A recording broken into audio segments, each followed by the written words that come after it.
সাল্লাল্লাহু আলাইহি ওয়াসাল্লাম বলেছেন, আপনাকে একটা হাদিস শুনিয়ে দিই, প্রথমে আপনি হাদিসটা শুনেন, তারপরে আমি আপনাকে ব্যাখ্যাটা শোনাই। রাসূল সাল্লাল্লাহু আলাইহি ওয়াসাল্লাম বলেছেন, ক্বালা কুল্লু উম্মতি ইয়াদখুলুনাল জান্নাহ, আমার সকল উম্মত যাবে জান্নাতে, আমার সকল উম্মত যাবে জান্নাতে, ইল্লা মান আবা, শুধুমাত্র ওই ব্যক্তি জান্নাতে যাবে না যে ব্যক্তি অসম্মত।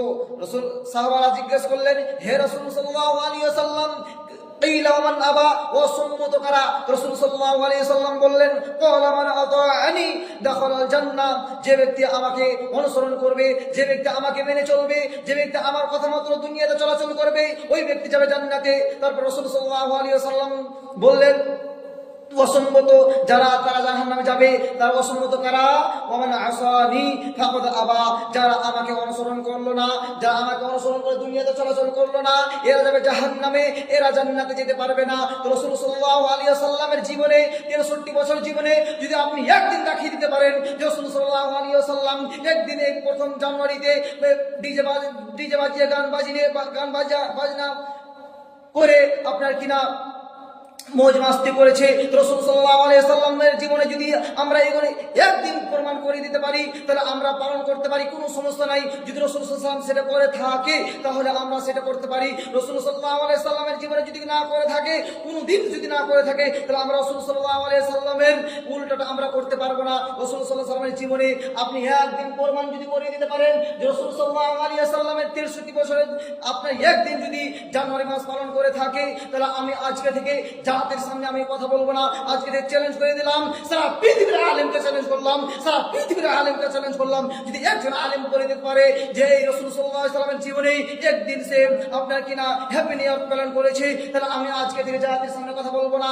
শুনুন মুসলমান, আজকে আমরা মুসলমানের ঘরে জন্ম নিয়ে আমরা ইহুদি খ্রিস্টানের আমরা নীতি পালন করি, ইহুদি খ্রিস্টানের নীতি পালন করি। আর রাসূল সাল্লাল্লাহু আলাইহি ওয়াসাল্লাম বলেছেন, যে যাকে অনুসরণ করে দুনিয়াতে চলাচল করবে, কিয়ামতের দিন সে তার সাথে উঠবে। রাসূল সাল্লাল্লাহু আলাইহি ওয়াসাল্লামের উম্মত আমরা দাবি করি, কিন্তু রাসূল সাল্লাল্লাহু আলাইহি ওয়াসাল্লামের আমরা কাজ করতে পছন্দ করি না।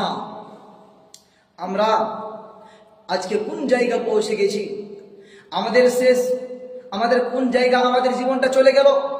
আমরা আজকে আমাদের জাহান্নামে আমাদেরকে নিজেকে নিজে আমরা ভরে দিচ্ছি।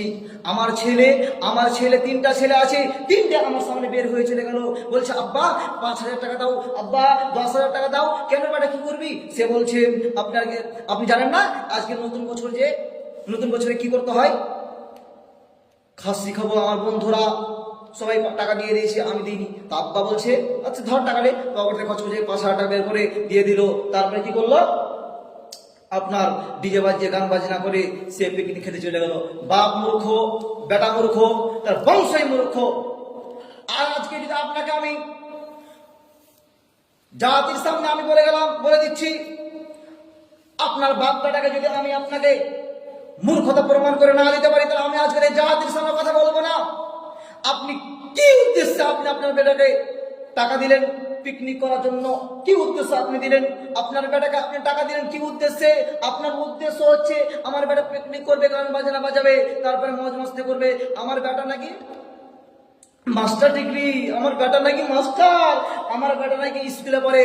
এই মুরব্বি শুনো, তোমাকে বলছি আমি, শুনো, তুমি জাহান্নামে তুমি তোমার নিজের বেটাকে, তুমি তোমার নিজের ছেলেকে তুমি জাহান্নামে ফেলে দিচ্ছ। আপনি আপনার ছেলেকে নিজে আপনি জাহান্নামে নিক্ষেপ করে দিচ্ছেন। আপনি জাহান্নাম থেকে বাঁচাতে পারলেন না? কই আপনি জাহান্নাম থেকে বাঁচাতে পারলেন না। আপনার বেটাকে আপনি কি করে আপনি পাঠিয়ে দিতে পারেন আপনার পিকনিক করার জন্য? তারপর আমি আপনাকে একটা কথা বলছি, শুনুন, একটু এদিকে দেখেন। যারা হ্যাপি নিউ ইয়ার, যারা নতুন সালকে পালন করবো মনে করেছেন, তাই একটু কান খুলে শুনে নাও,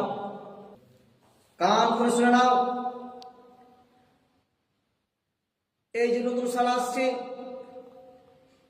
এর মানে এই নয় যে আমরা আনন্দ করব। আনন্দ করার সময় নয় আমাদের এটা। আমরা দুঃখ প্রকাশ করবো আল্লাহর কাছে যে আল্লাহ, আমার 1 বছর আমার বয়স থেকে, আমার যদি বয়স 60 বছর আমার দিয়ে থাকো আল্লাহ, তাই 1 বছর আমার দুনিয়া থেকে চলে গেল। তাহলে আপনার এটা কি ভয়ঙ্কর নাই? ভয়ঙ্কর। তাহলে আপনাকে কি করতে হবে? আল্লাহর দরবারে হাত দুখানা উঠিয়ে নেবেন। যেদিন 1 তারিখ পড়বে, যেদিন আপনার জানুয়ারি মাসের প্রথম দিন আসবে, সেদিন আপনি রাত 12টার সময় উঠে যাবেন, 3টার সময়, 2টার সময় উঠে যাবেন। উঠে গিয়ে আপনাকে আপনি আল্লাহর দরবারে দুখানা হাত উঠিয়ে বলবেন, আল্লাহ, আমি গত বছরে আমি 2024-এ যতগুলো গুনাহ খাতা করেছি আমার সমস্ত গুনাহকে আল্লাহ তুমি ক্ষমা করে দাও, সমস্ত গুনাহকে ক্ষমা করে দাও। আল্লাহ, নতুন বছরে যাতে আমি সুন্দরভাবে জীবন যাপন করতে পারি, সুন্দরভাবে আমি যাতে নামাজ আদায় করতে পারি, সুন্দরভাবে যাতে আমি রোজা সামনে আসে রোজা পালন করতে পারি। আল্লাহর কাছে আপনি এই জানুয়ারি মাসের প্রথম দিনে রাত 2টার সময় 3টার সময় উঠে গিয়ে আল্লাহর কাছে আপনি ফরিয়াদ করবেন যে আল্লাহ, আমি এতদিন যা করলাম, আমি এতদিন যা করেছি, আল্লাহ তুমি না বলেছো লা তাকনাতু মির রাহমাতিল্লাহ, আমার রাহমত থেকে তোমরা নিরাশ হয়ো না। আল্লাহ, আমি আপনার কাছে ফরিয়াদ করি যে আল্লাহ তুমি আমার জীবনের সমস্ত গুনাহ খাতাকে ক্ষমা করে দাও। আল্লাহ, আমার জীবনের সমস্ত গুনাহ খাতাকে ক্ষমা করে দাও। আমি এতদিন যা করে আসলাম, আজকে থেকে জানুয়ারি মাস থেকে আমি আমার জীবনটাকে ভালোভাবে অতিবাহিত করব। আজ আল্লাহর কাছে আপনি এই ফরিয়াদটা করতে পারেন। কিন্তু ভাই মুসলমান, যারা মুসলমানের ঘরে জন্ম নিয়েছেন, যারা মুসলমানের ঘরে জন্ম নিয়েছেন, যারা মুসলিমের ঘরে জন্ম নিয়েছেন, আমি তাদেরকে বলতে চাই, আমার কথাটা তাদের জন্যই, যারা মুসলমান নিজেকে দাবি করছে, আমি তাদেরকে বলতে চাই যে যারা নতুন বছরকে পালন করতে ইচ্ছুক, যারা নতুন বছরকে পালন করতে যারা মানে মনকে জাগ্রত করে দিয়েছে যে আমি প্রথম বছরে আমি কি করব, এই দেশকে মানে পিকনিক মেরে গান বাজনা বাজিয়ে আমরা এই কি করব, নতুন বছর পালন করব। আমি আপনাদের কাছে অনুরোধ, ভাই মুসলমান, তুমি মুসলমান গর্ভে জন্ম নিয়ে তুমি কি করে তুমি নতুন বছর পালন করতে পারো, যেটা আল্লাহ রাসূল সাল্লাল্লাহু আলাইহি ওয়াসাল্লাম বলেছেন যে এটা শিরকের মধ্যে পড়ে যাবে। আর শিরিক যে ব্যক্তি করবে, এই ব্যক্তি জান্নাতে যেতে পারবে না। মান মাতা ইশরিকু বিল্লাহি শাইয়ান দাখালান নার ওয়া মান মাতা লা ইশরিকু বিল্লাহি শাইয়ান দাখালাল জান্নাহ। যে ব্যক্তি এক বিন্দু মাত্র শিরিক করবে, সে ব্যক্তি জাহান্নামে যাবে। আর যে ব্যক্তি এক বিন্দু মাত্র শিরিক করবে না, সে ব্যক্তি জাহান্নামে যাবে। তাহলে এটা হচ্ছে এক প্রকারের শিরিক। এই শিরিক করে যদি আমি আপনার মারা যাই, তাহলে আমার থাকার জায়গা জাহান্নাম হয়ে যাবে।